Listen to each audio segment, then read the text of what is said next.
Hey guys, welcome back. We are going to be talking about the Bandon Dunes Golf Resort, in particular Pacific Dunes, kind of my general experience, and breaking down what I felt, what I liked, what I didn't like, and kind of going into depth about certain shots, why I'm hitting them, kind of my thought processes going forward, because this is a golf course right on the ocean, and you're going to be experiencing a lot of wind, a lot of condities, and you got to know how to hit certain shots and what shots not to hit. So that being said, this was the first time I had to pay full price for a round of golf in a long time, and that's totally understandable. I'm not going to be complaining or anything like that. Just typically as a PGA of Canada Class A member, call in advance. Most places will let me play for free, usually, or at a heavy discount. And it's not a bad thing. I mean, this is the second highest rated public golf course in the United States, so it's not a big deal that I didn't get to play for free. I was happy to be here, happy to pay full price, to be honest, because the experience was amazing. That being said, I played in February, and the cost of the golf was $180 US. So you can kind of tack on another 25% if you're Canadian due to the dollar. And for me, I really do not like paying over $100 for golf, despite playing a lot of golf. It just seems like a lot. And I think that allows me to be a little bit more transparent about the experience because, it's easy to say I loved a golf course when I got to play for free, right? But having to pay will give you a little bit more, I guess, authenticity about my general experience because I did have to pay for it. And I really did like it. The weather wasn't too crazy. It was a little bit windy, a little bit rainy, so I didn't get drone shots, unfortunately. Actually, before I get into that, this shot here in particular, I originally had a 58-degree wedge to kind of just, bump one on the green, but I was not comfortable, so I went with a 7-iron bump. The reason why, because, again, February, the area has experienced so much rain, so you would get these tight yet a little bit wet lies. So hitting like a lofted wedge was a little bit difficult and very intimidating at times. So I decided to go with a bump 7-iron, just try to get it close, and we managed to get up and down here. And then here's another little bit of insight into how I record my videos. This one here, I was also trying to film a Instagram video, so I have to use a different phone for portrait mode as opposed to landscape, and I use a iRange Pro.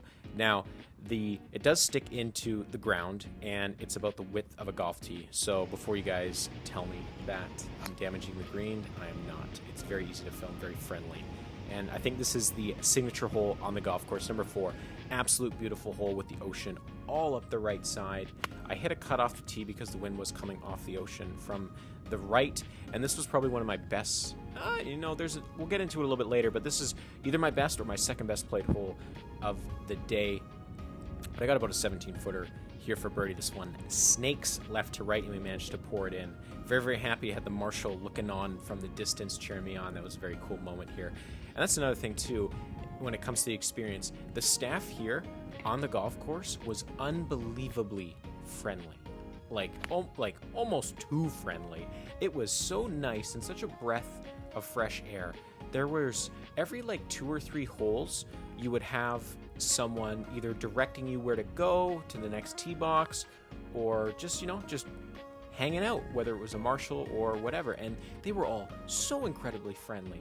It was so nice. I loved talking to some of the guys, getting to hear their experiences. Everyone was so friendly. That is probably something you will get all the time because of how world-renowned this golf course resort is you need to have exceptional customer service. And these guys, from my small experience here, unbelievable. Really like this experience. Now, again, to this hole here, number 6, 315 yards. And this was stupid. This shot here would be absolutely impossible if the greens were firm and fast. I had about a 60-yarder going up the hill. The wind was coming hard off the left, so I did try to hit a big cut to kind of ride the wind. And I thought short right looked like a decent miss, and it was for the most part. Left looked a lot worse, but man, if the greens were quick, it'd be such a tricky shot. Such a tricky shot. We get into one of the harder golf holes on the front nine, number 7. This one's pretty beast, 470 yards roughly, and I hit a great drive right up the middle. And this was kind of my first mistake of the day, and it was a physical mistake. It wasn't a mental mistake. I had 180 something yards here, and I ended up trying to flight a 5-iron.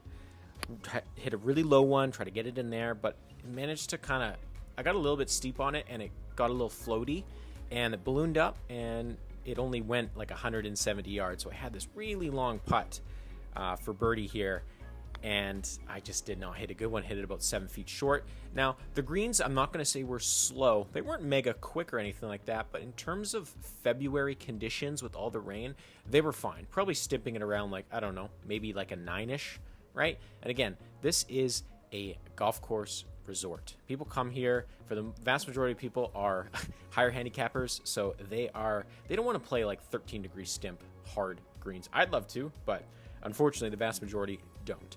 And also too, with the wind, it can get quite windy here, so if the greens do become too quick, right, too low cut, balls are going to be blowing off the greens, no problem. So you have to make sure the greens are slow enough where that doesn't happen.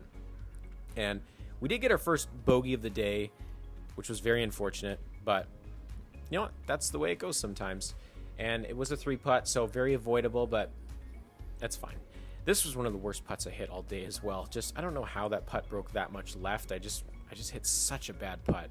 But we're going to tap it in for par and go on to the next hole, which is the 9th hole. And it's a very quirky, different hole. It's like a double blind shot. It's a initial blind tee shot, and you kind of want to hug, I'd say, the left side, because right isn't that great. But the problem is, if you go left, it is like the most blind, uphill, awkward, like 60 to like 80-yard wedge shot I think I've ever had. And this one I actually pumped, but as you can see, I have no idea where I'm going here. I actually had to run up the hill there to try to see where to go. And when I actually hit this shot, I thought I hit a perfect shot. But as we get up to the green here, you're going to see that this is one of the slopier greens on the golf course. This one has so many contours, and it really slopes quite heavily left to right. And it was just, it's something I wasn't really expecting. As you can see, a bit of a false front there. It's going to roll back down. And this shot here, you know what, maybe I should have hit like a 7-iron bump again. I ended up going with a 58-degree wedge just because I knew I could fly this one a little bit better, and the greens or the conditions weren't as soft right here. But man, I landed this shot like seemingly 10 to 15 feet left of the pin, and I missed it like 6 feet right. This one just kept going and going and going. Very, very slopey. So make sure if you're going to miss on the right side of the green so you're putting kind of up the hill. And I thought I hit a good putt here, but we just managed to just lip it. Very unfortunate, but that's okay. We're making the turn in 1 under, which, seeing as we started 3 under, not ideal, but under par is never a bad thing. And this becomes, we get to the best stretch on the golf course. These 2 holes, 10, 11, par 3, mind you, and that's something that doesn't really happen. You never see par 3s on 10, let alone par 3s on 10 and 11. Both shots have the ocean in the background. This shot I like in particular. Ended up kind of flighting a 5-iron here as well, and I absolutely flagged it. This was my best single shot of the day. Ended up hitting it to like, I don't know, 3-4 feet here, but it's just so beautiful and so calming and peaceful with the ocean kind of staring back at you. Now, obviously, if it's windy, that wind is going to be coming straight into you. So I could see, if you're playing the back tees, if it got windy, you could be almost hitting a driver on this hole. It would be really, really intimidating, but managed to make a good birdie there. And again, another beautiful hole. The ocean is just something that I personally will never get tired. I love ocean golf. The conditions are fine. I'm a good ball striker, so the wind doesn't bother me too much. And I do like how these par 3s, this par 3 is a little bit shorter, right? All the par 3s are typically around that, 180 to like 215 range or so. And it's kind of nice that on this back nine we get a little bit more variety. I think there's like almost 4 par 3s on this back nine. Yeah, there's 4 par 3s on this back nine, which I love. And I think we got 3 par 5s on this back nine as well. I feel like that should be much more common. Cabot Cliffs has something similar where it's 6 par 3s, 6 par 4s, and 6 par 5s. I absolutely love that because if you have more par 5s, it doesn't necessarily mean it's going to be easier. Yes, if it's calm, benign, no wind, it's going to be drastically easier. But just because it's a par 5, if it's windy, you may not be able to get there in 3 shots sometimes. I remember at Cabot Cliffs, I hit like driver, 3-wood, 5-iron. Absolute beast. So I wish more golf courses kind of adopted this style where they're not afraid to be less kind of conventional. More par 3s, more par 5s. I love it. Inject more of that into my veins, please. So this one here, par 5. It's nothing special, nothing amazing here. Didn't hit a great shot, kind of hit one a little bit clunky, and it landed in the bunker. And this bunker, this isn't a good gauge of the conditions of the golf course because this bunker is particularly bad. It's also quite big. They also got a lot of rain, so it looks a lot worse than it is. But you do not want to be in this bunker. My gosh, it's like a 25-yard shot to like a front right pin here, and I'm aiming completely wrong. As you can see, I'm aiming up the left side. In reality, you can see the top of that little flagstick there. And when I first hit this, I thought I like absolutely sent this like 40 yards over the green. But it's fine-ish. I got like a 60-footer for birdie, which is not what you want on a par 5, but that's okay. We're just happy to kind of like, walk away with a par after not a very good hole, I'd say. This is a hole you can absolutely take advantage of, but that's all right. This is another excellent golf hole on the back 9. I think this is the best hole on the back 9. You can't see the water as much because those dunes just left of the tee box and me are kind of blocking it, but very, very pretty hole, very cool. The wind on this hole was really screaming off the left, so I decided to hit a stinger driver. And when I'm hitting these shots, I choke up a little bit, I stand a little bit more closer to the ball, and I try to cover the ball with my chest. I'm not trying, when I'm typically hitting a driver, I'm hanging back. My center of gravity is going to be like, a few inches behind the ball. This one here, I want to feel like my center of gravity is a little bit more over top of the ball. So my miss though, if I get it a little bit too much, is I'm going to top it. So it's a shot you have to practice, but I think it's a very easy and important shot to hit because it's very reliable.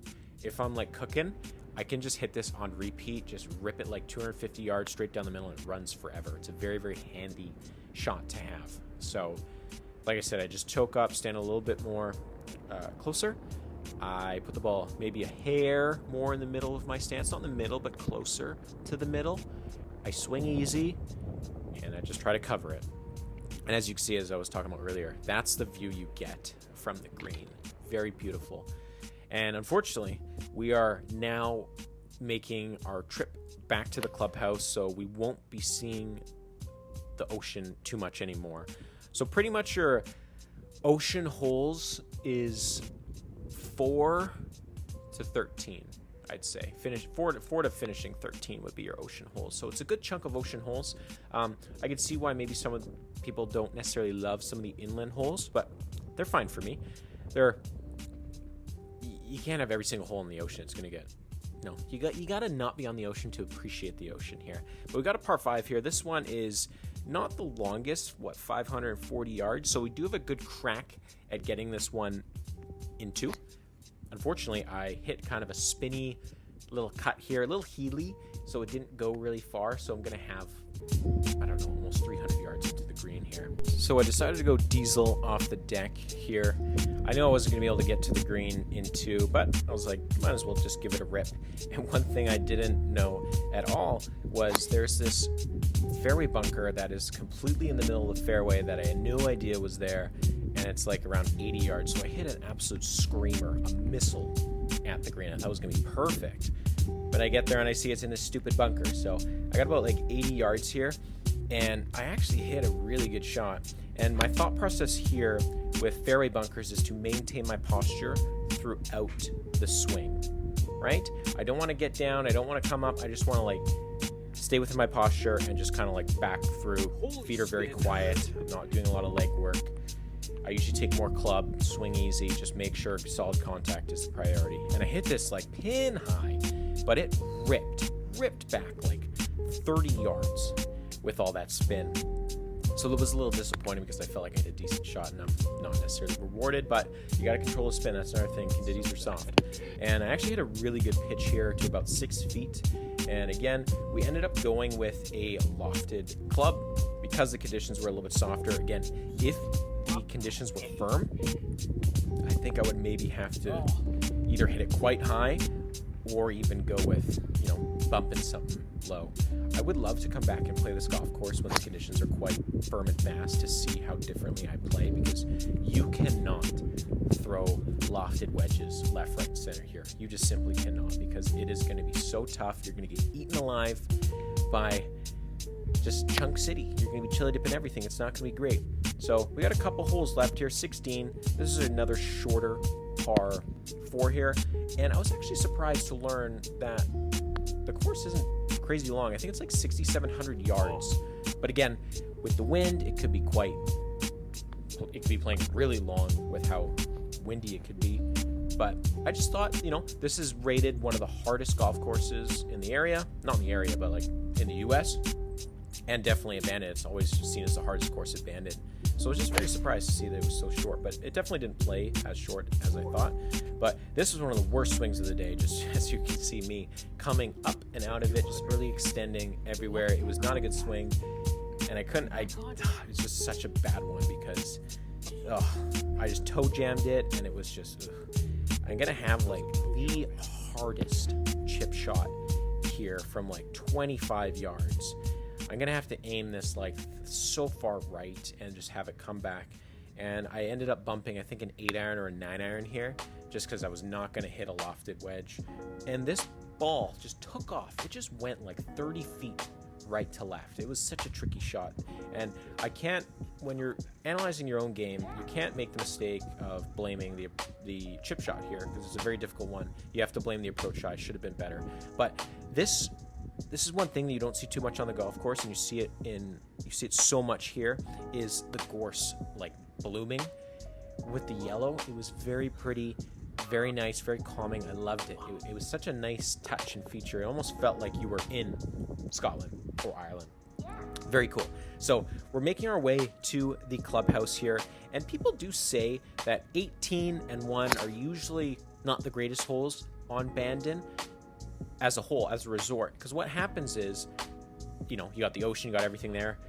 18 and 1 are seen almost as like utility holes. They get you out and then they bring you back in, right? So that's the common complaint I've heard about 18 and 1. It's fine. They were nothing amazing, nothing terrible, but the middle part of the course is what you want. Holes 4 to 13 are just so good. Really, really good. I hope I can come back here another time and get a full experience, especially with the wind. But I want to play more courses here. And we're kind of finishing up the round here. We're 1 under par, so we might be able to try to squeak in one more birdie. And this course is a par 71, so if we can get another one, we can shoot our magical number 69 here. But unfortunately, we hit a very, very poor wedge shot coming in, and we are not going to birdie, unfortunately. So it's going to be a 1 under par 70. Not bad for my first time seeing Bandon Dunes. Very, very cool resort. I can't wait to come back. I want to thank the staff for being so kind and so wonderful. Yeah, it was a very, very special experience, and I absolutely recommend going. It's a great place. Very cool destination.